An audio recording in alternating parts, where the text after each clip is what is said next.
Hello, dear friends, and welcome to our podcast dedicated to sight reading through the lens of the historically informed performance practice. And today I'm doing a research where I ask all the musicians the same question. So, what does motivate you to go on stage? Hello, Dina. Thank you very much for inviting me. I'm Andrew Byrne. I'm a historical bassoonist. What does motivate you to go on stage? Like to do a live performance? That's a great question. I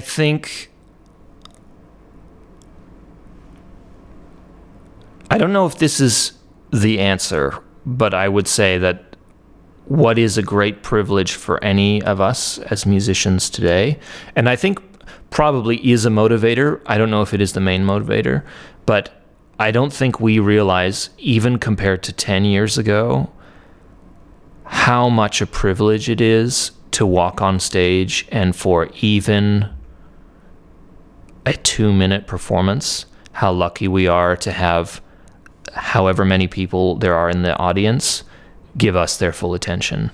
And that was a given in so many different aspects of life before smartphones. But today,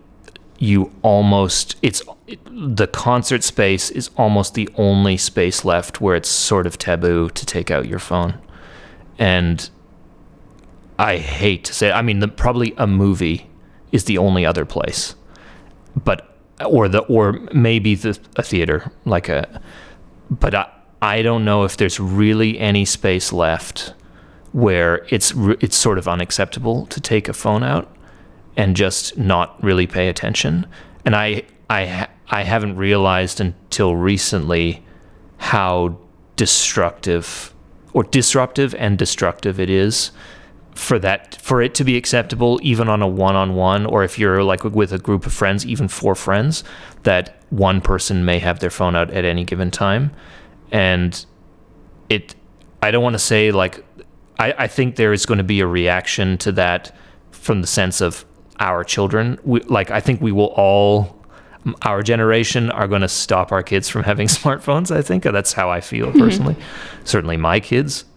But I think at the moment it's like such a privilege to do that. And I think when we go out there, that with that realization that we really can't, as you would say in English, phone it in. Like, we have to play to our best and move those people, because if we don't move them, or at least we don't do what we came there to do with our best intention and best effort, then they may decide it's not worth coming back. And what's left for them in their lives if they don't ever put the phone down? But how do you profit from that personally? What is your attraction to this activity? I just played a private concert 2 or 3 weeks ago anyway, and there was this moment. It's these things happen in a concert sometimes, and it's memorable for what it is at the moment, but it'll never sort of happen again in the same way, and you can't replicate it. And for me in this one, I think we were probably 30 people in the audience. We were in a beautiful farmhouse, and 2 of us, we played really, really well. We really enjoyed it. No complaints about the performance. And then afterwards, the host said, "Thanks very much for playing. Would you take any feedback?" And I was like, "Okay, sure." And I was really worried that people were like, yeah, but I thought, your ornaments or whatever, the intonation was a little bit more. And people just said, I really imagined, I could hear that you were really playing, and I don't mean play, but I mean like with toys, play like children. I really, and they were giving you like how they felt emotionally, what they saw, and how I've never heard the air move like that, up and down and that sort of thing. And you realize that whether or not they think about it again, that in that moment it really was meaningful for them, and therefore it was very meaningful for me, because what's most important to me is that someone is sort of taken on a journey internally.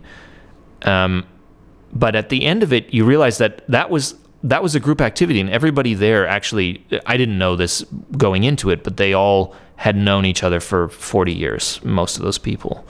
And that was really something that was meaningful to all of them. It was a community building activity. And that, I think, is what we offer in general, is that we offer an experience which is a communal experience, which everybody experiences together. But you're talking again about like the others, the audience.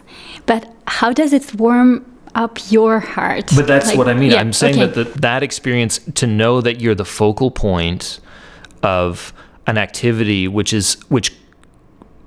happens once to those people, and sometimes those people are strangers, but sometimes they're there together, and to know that they will connect a moment in their life with that performance somehow. Like it's important to me that I help them do that, really cool. And like I remember one of the things of my, when I visit my parents or whatever, sometimes there are these moments of, do you remember that point in our life? Yeah, it was when we went to that concert. You'll remember a sort of time based on what music you listened to. Yeah. Or you remember when we went, oh yeah, I remember that. Yeah, and that was when your mother, whatever, that sort of thing. And so I think those sort of events are absolutely like, we need to be those people who help frame the experiences of others, and I find that meaningful. Yeah, that's a very noble point of view, I would say. Really cool. Thank you very much, Andrew. So first of all, could you please introduce yourself? Because I know you very well, but of course, for our listeners, even though we had you on our show once with Renaissance music, but now it starts again. Hello, my name is Johanna Bartz. I'm a flute player. I mainly play historical traverso instruments ranging from late medieval repertoire to early 20th century, but I also, sometimes it happens that I play contemporary repertoire, but then actually on historical flutes. And my main focus in my work is on the 18th century, so on Baroque music, but also on 16th, early 17th century, on the Renaissance repertoire. And I'm a freelance flutist, but I also have a small teaching position at the Schola Cantorum Basiliensis for Renaissance Traverso Consort and also for pedagogy Traverso. So it's a little bit of a mix, but I'm mainly there for the Renaissance flute. My question is, what is your motivation to go on stage, and how do you personally profit from that? That's a really hard question. And I think initially, if I think back to my first performance experiences ever as a child, there was maybe not such a strong motivation to go on stage. It was more the fascination of playing an instrument, or I remember my very first performance I ever did was actually dancing in a small, dance group for children. And I remember, sometimes people say like children are not nervous, but I remember I was incredibly nervous. I was 6 years old and it was really, that part was difficult. But I think going on stage was just a side effect of wanting to play music or doing something with an instrument.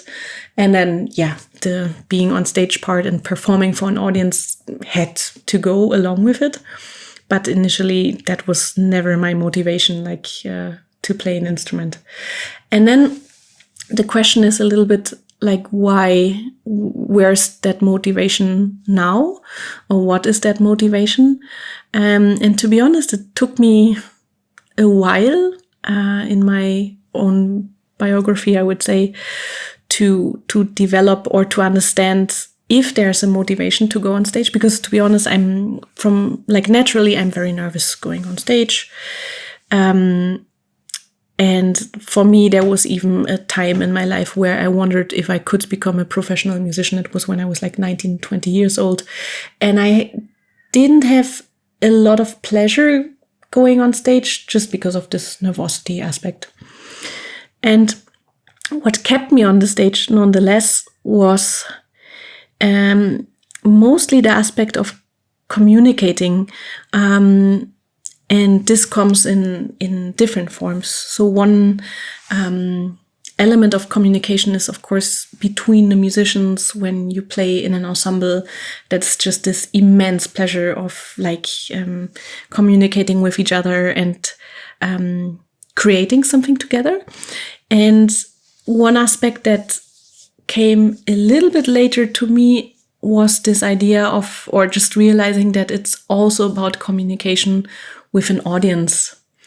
In historically performed practice, of course, we have so many difficult questions coming along with that. So if we have a more modern or idea that music is like a universal language that everybody can understand and everybody can feel. In historically performed performance practice, we have all these questions of like, oh wait, do we actually understand the codes of an 19th century piece of music, or 18th century, or going back even further? Like, we don't have the same background as humans. We are just, our whole reality of living is so profoundly different from a person many hundred years ago.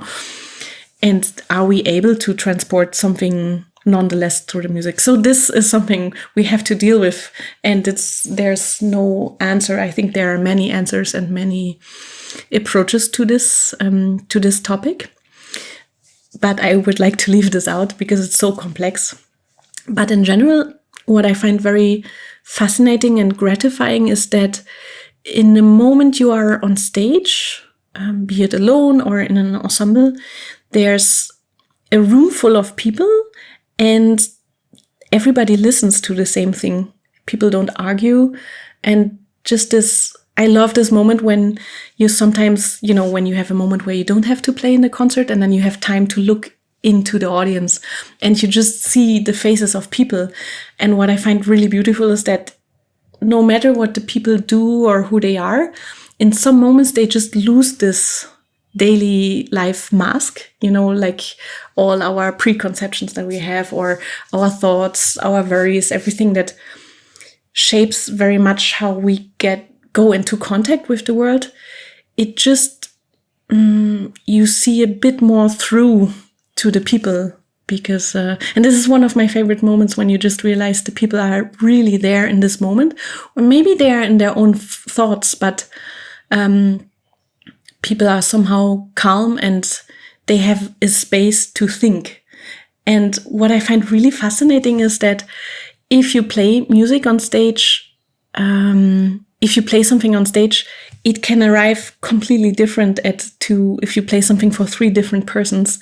They might all perceive something different, and still they are all listening to the same thing, and maybe they would discuss about it after, but in a way it's still a very peaceful situation. And I find this very interesting that you have a big space for individual perception that comes by default, and at the same time you have an experience that embraces everybody who's present in the room, which is very beautiful for me. And this is, I think, my main motivation to go on stage, is this, to create a bridge and to give space for something, that there's a time and space where people are just like experiencing something at the same time, and something similar, but at the same time there's so much space for their own world of thoughts. I would say this is my main motivation now to go on stage. Thank you. And another question: how did it change over the years of your professional life? How did this feeling and this motivation change? And which kind of stages maybe it went through? How could you describe that experience?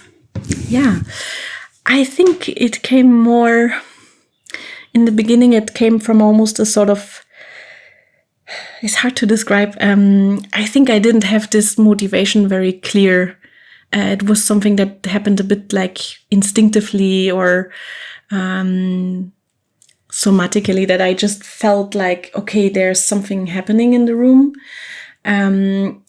And maybe initially my motivation was just very strong to play together with other musicians or to play my instrument, like a big love and fascination for the flute, for historically informed playing, or just, for the love of music. So it was maybe a bit more connected to my own pleasure that I had in playing.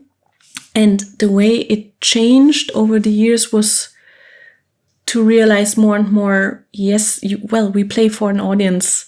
And what does this mean? And to realize that there is a very strong relationship that you build in that very moment with people who are present. And I used to be very nervous about that. And I sometimes even perceived the audience as like, this huge sea of enemies, or I don't know how to phrase it in a better way, but like something that would frighten me immensely. And then I remember once I had a lesson when I studied in Brussels for an Erasmus year with Bartz. We talked about breathing in one lesson, and then he said, if you just have the image to breathe in the entire room, like you breathe in, you take the breath from the last corner of the room and it would embrace everybody who's present in the room. And I remember this still because it changed so much. Like it didn't only affect the technical realization of breathing, but it also affected very much this feeling that I had before, that I would be separated from the audience. And now I had something like, oh, actually, we are all part of the same thing here. And then I realized that I also observed that he's someone who watches the audience. Like he really, you have been to concerts with him, and it's very fascinating because when he plays, he looks into the audience. He looks into the faces of people. And I remember when I saw him performing the first time, I was really intrigued by that. And then I realized, he's, it's this ability to, or it actually erases the fear of an audience that is like a bit threatening. And once I started to realize that, okay, the audience is not my enemy. It's a really bad word to use, but it's, not something that frightens me, but it's also like just humans who are there. And of course they have their own ideas. And in some contexts they judge you, or they have to judge you if it's an exam or an audition or something like that. But that's all okay. And I think that was a big step that changed a lot for me to realize, okay, it's not something that I have to be afraid of, but I just confronted with acknowledging like all these people are present and they're just there. It's okay. And then from there on, I could enjoy more and more this, that in the end, it's a form of communication and like getting into like communicating something without becoming awkward or like getting too close. It's very interesting because it's a blend of like communicating something that can be extremely intimate, but at the same time you don't overstep a personal border or boundary, that you don't overstep something, which is really great. Like you can communicate something very personal, but you're not it's not weird for the people. They choose to be there, and there's this form of whatever concert format it is. I mean, nowadays thank God we have so many innovative approaches to what we understand of our understanding of a performance, and not necessarily this very strict late 19th century concert situation that was the standard for many, many decades. And just apart from that, it's just, I find it very beautiful that we communicate something extremely personal, and at the same time, the form allows us to respect the boundaries of the other person that's listening. That's a very interesting thought, and thank you very much for answering my question. Thanks. Thanks for inviting me.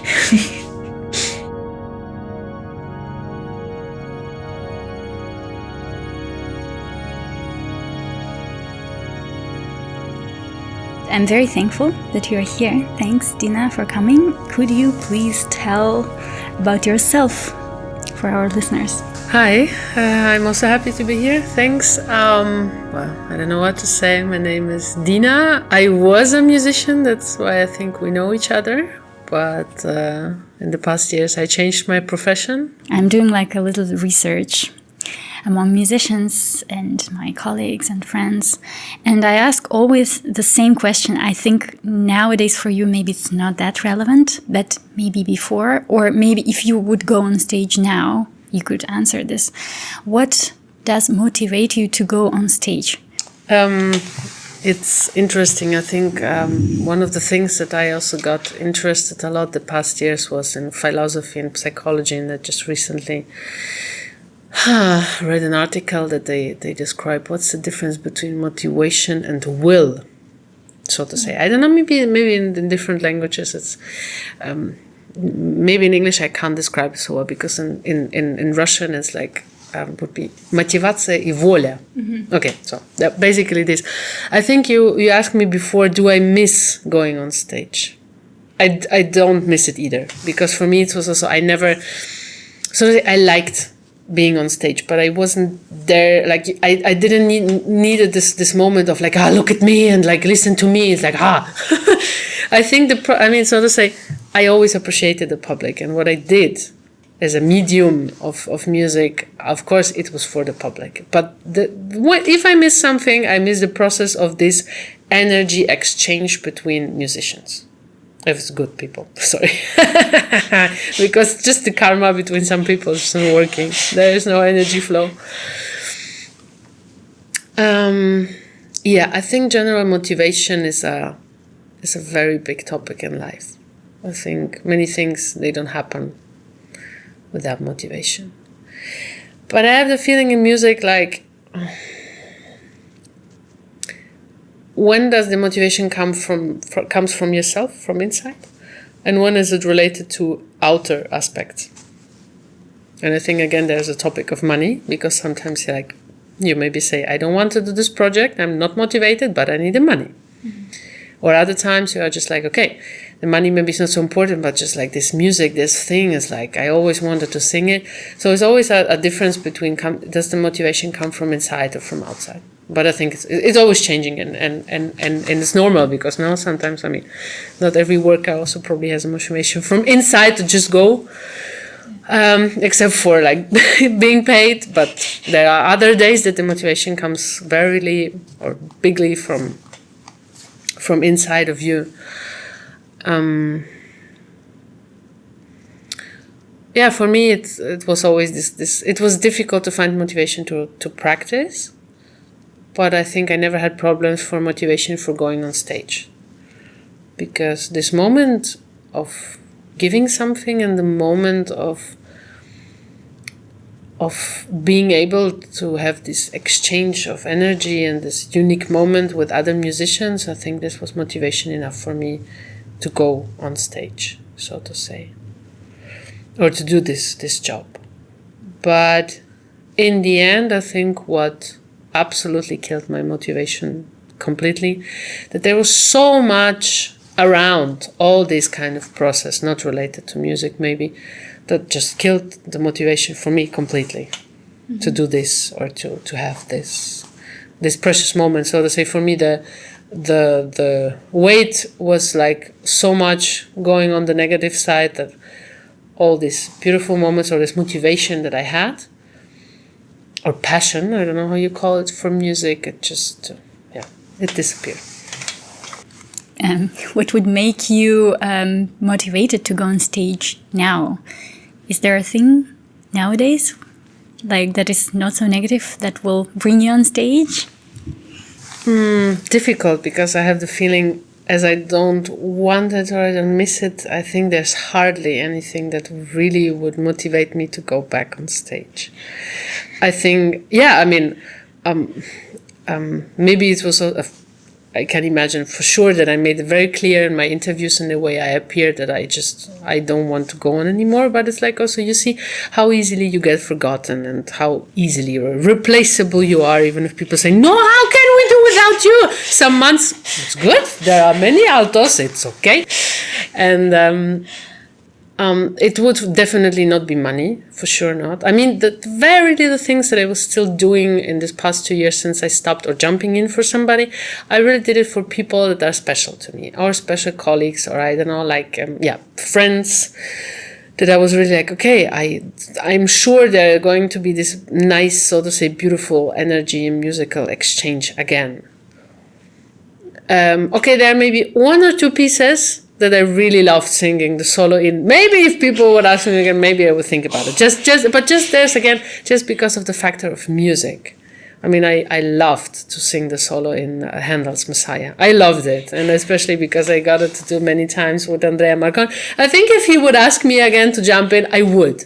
And again, not for the money, not for the prestige, but just because I love this piece, and I could, I don't know, have like the full orchestra behind me, like, and maybe just about this, about like this kind of initial reasons why I actually started doing music, of having fun, having this beautiful connection with all the other people. I never liked like to sing alone or just with someone alone. I preferred many people because I don't know, then if the energy flows, it flows, and it's amazing. So, Andrea, if you're listening to our podcast, please contact Dina. She's waiting. Yeah, thank you very much, Dina. It was an amazing talk. Thanks.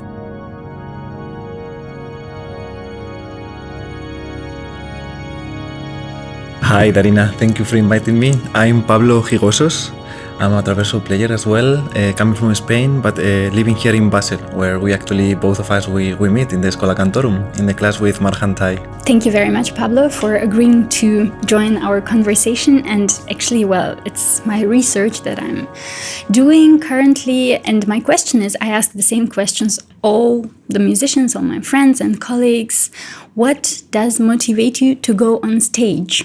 A super interesting question. Thank you, Darina. Well, actually, there is many things I would say. When I was a little kid, actually, that was actually the reason why I decided to go on music. And I had a concert in my hometown in Salamanca in a big hall. And I remember playing with the orchestra, just a little solo. But I remember it took me so much to get there and to study. And then when we finished, and the orchestra conductor just asked me, like usually every soloist, usually to stand up. And I remember the feeling that I play well. I was really happy about it. And then this applause, and everyone was super excited about it. And I felt really, really good, because after all the work that I was doing before, like it paid off in this sense. I felt really happy about it, and the people was as well with the result.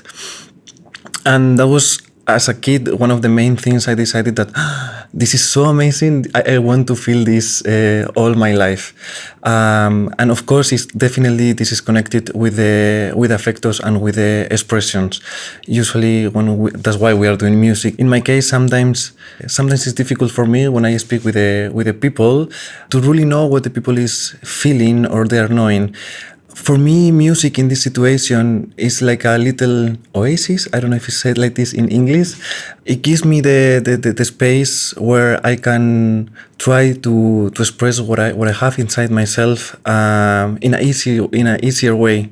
To me, at least, since I struggle a little bit sometimes to be maybe empathic, I think it's said, or to understand the feelings of other people's from music. And coming on stage, it gives me this freedom of try to be myself and to express what I have inside myself. How did this motivation or this wish to go on stage, how did it change over the years of your career when you started and now? Like, what is the trip? What is the travel? Well, in a way, maybe it's also connected with being nervous on stage. I had a moment where I actually thought, okay, maybe this is not for me. I had a really bottom line. I did one time an orchestral audition when I was around 20 or something like this, and I was so much well prepared. But then I screw up so much. I did it really badly because of stress. And then I thought, maybe this is not for me because it's been already some years. It was really, really, really horrible. Like hell, really thinking, okay, maybe this is not the place. So then I decided to give myself another opportunity. Then I had an audition with the Amsterdam Baroque Orchestra that it was just, I don't know, like 3 weeks or 4 weeks, something like this, for an academy with them. And then I thought, okay, I give one more chance. Yes, if this is not working, then I just need to start to think something else. And then I think, I don't know if it was because I went so badly in the other one in Italy, that then since that moment I remember kind of in general the nerves start to fade out, and I did really well this audition. And since this moment for me was motivation changed completely, because suddenly I start looking to the audition or concert or being on a stage in a different way. I learned from this horrible audition to realize that it's not about being good. It was more about, I have something I want to share with you. I want to present it to you. If you like it, it's wonderful because it's what I want to do. If you don't, it's okay. I can go to the next thing or whatever. And then since that moment, I approached differently the stage completely. And now I'm doing really well. Or hopefully it stays like this. You never know if things come back.